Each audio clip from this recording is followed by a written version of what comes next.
Get ready, guys, because today we are breaking down a truly epic, incredibly lore-heavy manhwa story. We're looking at a universe where one single man looks at the established rules of the cosmos, literally laughs out loud, and decides to carve his own brutal path. Welcome to today's explainer.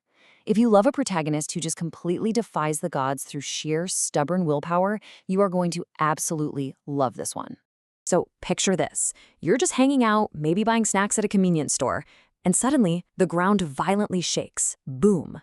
Massive, terrifying structures called nightmare towers just burst out of the earth. We're talking Seoul, London, Tokyo, literally everywhere. Monsters pour out, wiping out a third of humanity in the blink of an eye. The survivors suddenly receive a system prompt asking them to become tower walkers to save the world. But what if this whole apocalyptic event, the end of everything you know, was just a tutorial? Okay, let's dive into this. Section 1, the Tower of Nightmares. The sheer scope of our main character, Jaehwan's suffering, it's immense. After humanity is summoned into these towers, things get so incredibly bleak that walkers start finding this item called the Stone of Return. It supposedly lets you travel back in time to before the tower even appeared. So as things get tougher, almost everyone uses it and just vanishes. But Jaehwan and his squad, called Carpe Diem, they refuse to abandon the present. They push all the way to floor 99, where absolute tragedy strikes. His entire team is completely slaughtered fighting a boss monster. Utterly alone, Jaehwan just stubbornly refuses to give up. He ends up spending the next 5 years in brutal, freezing isolation on that floor until he finally, solo, defeats the Ice Dragon. Now, you might be wondering, how does he survive alone for 5 years? Well, Jaehwan didn't rely on the tower system at all. He completely ignored all those secret classes and flashy magic spells everyone else was cheesing. Instead, he focused purely on one single basic move, the thrust. He practiced this basic attack on over 50 million monsters. It's kind of like a St. Thomas-style training regimen, but, with a sword. He refined it so much that it evolved into something utterly game-breaking. And the absolute best part? Because it's not technically a skill recognized by the system, it drains 0 spirit power. He can literally spam an overpowered attack infinitely. That brings us to Section 2, the 100th floor betrayal. Now, what's really interesting here is the sickening contrast between the lie humanity was sold and the actual truth. When Jaehwan finally clears the tower, he meets Beastlane, a demon who's basically running the place. And Beastlane drops a massive bomb. That Stone of Return? Yeah, it doesn't send anyone back in time.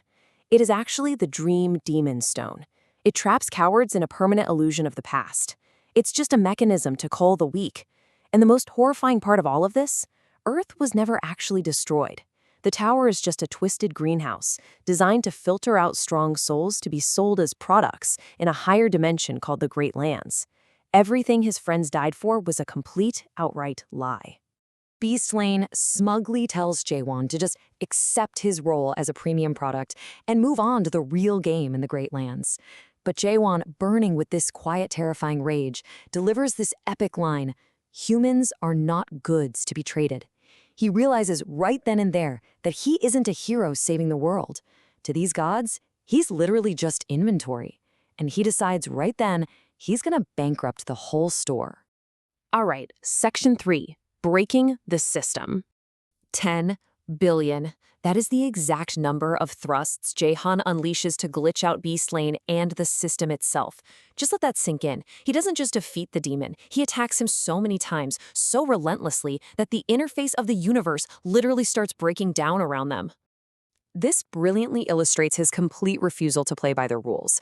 Beastlane is begging him, literally begging him, to just progress to the Great Lands like a good little adapter. But Jaehwan, he says no way. He looks up, thrusts his sword upward with terrifying power, and completely shatters the ceiling of the Storial Tower. He's breaking the universe to carve his own path. Moving on to Section 4. Welcome to Chaos. So, because he broke the ceiling, instead of going to the Great Lands, he falls straight into chaos. This is essentially the world of the dead. It's a place where souls rest, but they slowly succumb to something called spiritual corruption, which is basically a chronic breakdown of the soul itself. The only way to delay this rotting process is by consuming the horns of horrific beasts. It is a bleak, desperate, and incredibly dangerous place. To put things into perspective, the power difference here is just staggering. While a normal team of 10 adapters, people using the system's skills, struggles to fight even the most basic monsters, Jaewon hilariously obliterates a massive two-horned beast with a single casual thrust. He even wipes out an entire squad of assassins from the corrupt Red Fox clan in seconds. This completely shocks a local warrior named Mino, the Witch of Massacre. His raw stats have completely broken the local power scaling.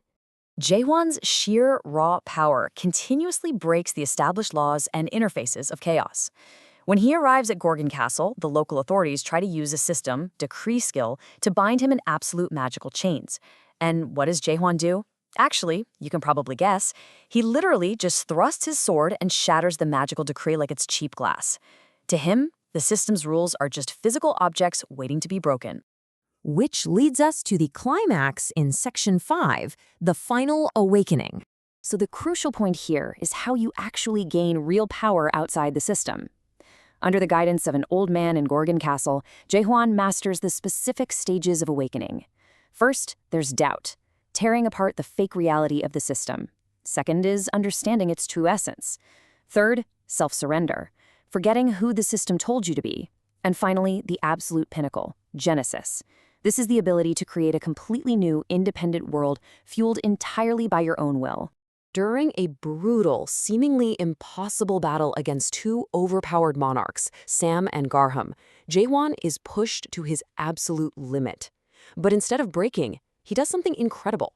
He fuses with all the past, suffering versions of himself. He unlocks Genesis. His power isn't drawn from a system's skill menu anymore. It is the power to turn faith into reality. He manifests his own terrifying world, completely overriding the rules of the gods. The conclusion of this battle is just rapid-fire epicness. Jaewon doesn't just defeat the monarchs Sam and Garham. He actively hunts down the false gods. He invades their stronghold, completely destroys the Palace of Resurrection, and severs their immortal threads, permanently stripping those corrupt rulers of their immortality. In the aftermath, he single-handedly unifies the fractured realm of chaos under a brand new banner, naming it after his fallen squad, Carpe Diem. But listen, Jaewon isn't the type of guy to just sit on a throne. Having unified chaos and dethroned the false gods, he leaves his new kingdom behind, stepping completely alone into the ultimate unknown to find the very root of all nightmares.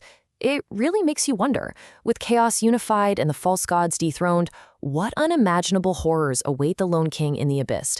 What do you think he's going to find at the very top of the illusion? That is all for today's explainer. Keep learning, keep questioning, and I'll catch you guys next time.